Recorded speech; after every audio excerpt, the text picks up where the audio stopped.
नमस्कार। आप देख रहे हैं NV24। मैं हूं प्रभात कुमार। आज हम सबसे खास बातचीत करने वाले हैं प्रमोद यादव जी, जिनकी पहचान कांग्रेस प्रत्याशी के रूप में उभरने लगी थी और कांग्रेस से हालांकि इन्होंने बदरपुर विधानसभा क्षेत्र से 2020 में चुनाव भी लड़े हैं। तो आइए हम जानते हैं इनसे। तो सर, आप हमको ये बताइए कि आपकी राजनीतिक में पहला कदम कहाँ से रहा है और आपका राजनीतिक में आने का मेन उद्देश्य क्या था?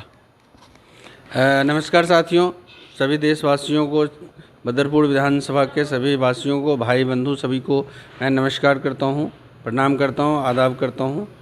दोस्तों, मेरा जो राजनीति का कैरियर है, जब दिल्ली में अन्ना हजारे जी ने आंदोलन किया था तो उसी समय से हम उनके आंदोलन से जुड़े और जब केजरीवाल जी ने पार्टी बनाया तो हमने उसको साथ दिया। जो उसका आइडियोलॉजी था उससे हम सहमत थे और उसका साथ दिया और आम आदमी पार्टी के साथ काम करता रहा कि जो हमारे दोस्त हैं, यार दोस्त बिहार के, पूर्वांचल के, यूपी बिहार से जो लोग बिलोंग करते हैं यहाँ पे, उनके साथ जो प्रताड़ित किया जाता था इस क्षेत्र में बाहुबलियों के द्वारा, उन सब से निजात पाने के लिए हमने पार्टी ज्वाइन किया और उसमें काफ़ी हद तक सक्सेस भी हुआ।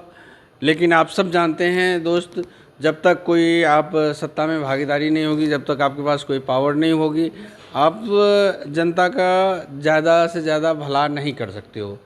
इसलिए हमने निगम पार्षद की चुनाव लड़ने का विचार बनाया। लेकिन उस समय आम आदमी पार्टी ने हमें पिछली बार टिकट नहीं दिया, उसने टिकट पैसे पे बेच दिया।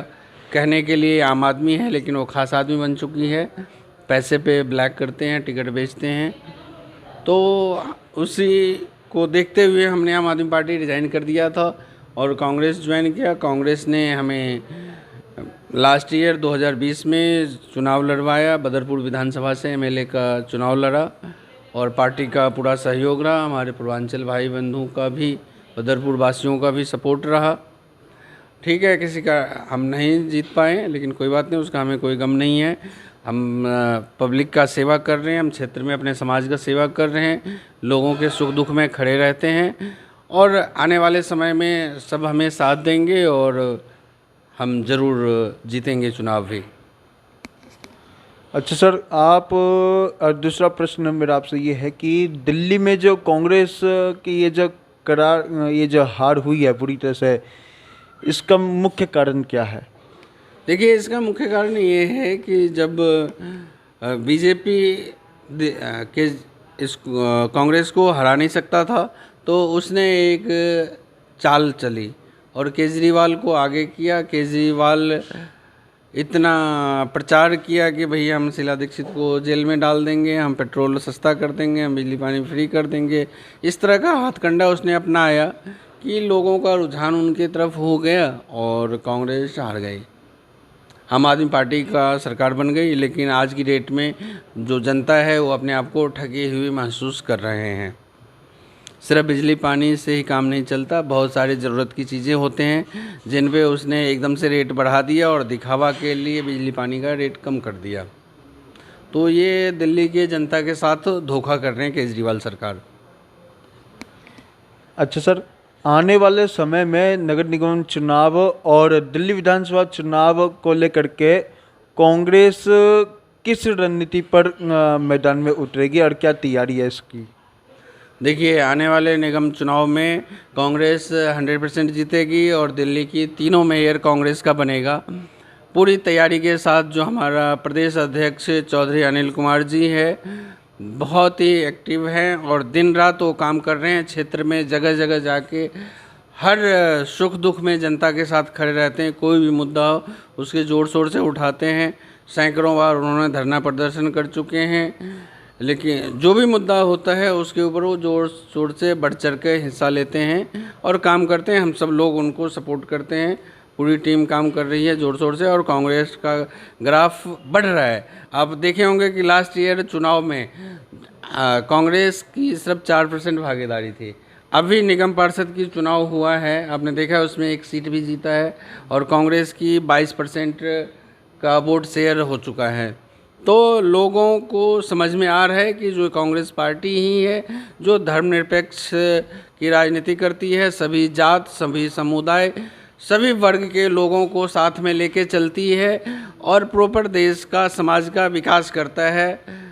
तो कांग्रेस पार्टी के ऊपर सबका विश्वास फिर से जग चुका है और कांग्रेस आने वाले चुनाव में भारी बहुमत से जीतेगी।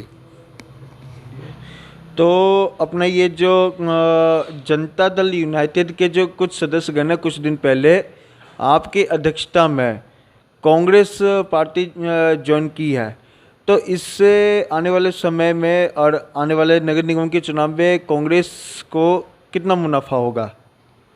देखिए, काफ़ी फ़ायदा पहुंचेगा कि ख़ासतौर से जो हमारा बदरपुर विधानसभा का क्षेत्र है, इसमें 80% लोग जो हैं बाहर के हैं, 85%, जिसमें से 50% तो यूपी बिहार के लोग हैं। तो पूर्वांचल की संख्या बहुत ज़्यादा है बदरपुर विधानसभा में और आने वाले चुनाव में नगर निगम के 5 सीट पे बदरपुर विधानसभा से कांग्रेस के प्रत्याशी जीतेंगे।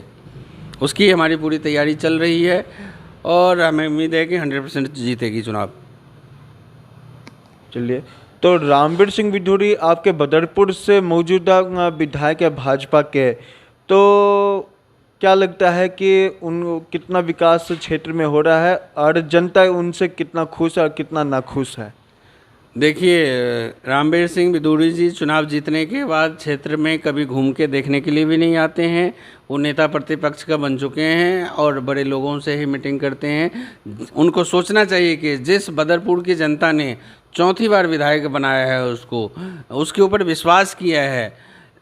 जो काम होना चाहिए हमारे क्षेत्र में कोई भी काम नहीं कर रहे हैं, सिर्फ दिखावा कर रहे हैं। वो आप जानते हैं कि चुनाव से पहले उन्होंने लवकुश पे एक मीटिंग किया था, मनोज तिवारी जी को लाए थे और मनोज तिवारी जी ने कहा था कि वो जोन गो जोन हो गया, लेकिन आज तक वो जोन नहीं हटा है। हमारे क्षेत्र में हमारे गरीब भाई बंधु 50 गज 25 गज की बड़ी मुश्किल से ज़मीन अपने बच्चों का अपना पेट काट के पैसा इकट्ठा करके ज़मीन खरीदते हैं, लेकिन उस पर वो लोग मकान नहीं बना सकता है।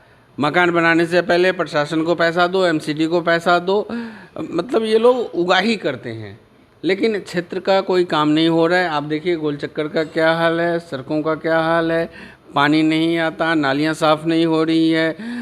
12 साल पहले एक हॉस्पिटल का उद्घाटन कर गए थे मीठापुर चौक पे साई नगर में, लेकिन वो आज तक नहीं बना। पार्क का उद्घाटन कर गए, मंत्री जी भी आके उद्घाटन कर गए, लेकिन आज तक नहीं बना। तो कोई भी विकास का काम नहीं हो रहा है हमारे क्षेत्र में। सभी जगह मेट्रो पहुंच चुके हैं, जैतपुर मीठापुर में आज तक मेट्रो नहीं आया। ये लोग सिर्फ वादे करते हैं, बातें करते हैं, लेकिन काम नहीं करते हैं। न एक कॉलेज है, न कोई एक स्कूल शीला दीक्षित ने खड्डा कॉलोनी में शिलान्यास किया था, लेकिन वो आज तक तैयार नहीं हो पाया है। तो बड़ी दुर्भाग्यपूर्ण है हमारे क्षेत्र का, जो हमारे विधायक हमारे क्षेत्र में जो काम करना चाहिए, जनता की सेवा करना चाहिए, वो नहीं कर पा रहे हैं। चलिए, तो आप सुन रहे थे, मैं अभी सबसे खास बातचीत कर रहा था अपने कांग्रेस के वरिष्ठ नेता और बदरपुर के पूर्व प्रत्याशी प्रमोद यादव जी से, कैसे कांग्रेस की क्या रणनीति चल रही है, इस बार कितनी सीटें मिलनी है। अभी आगे आप देख रहे थे कि यहाँ मौजूदा भाजपा विधायक से लोग कितना नाराज़ हैं। आप देखते रहिए प्रभात कुमार की रिपोर्ट। धन्यवाद।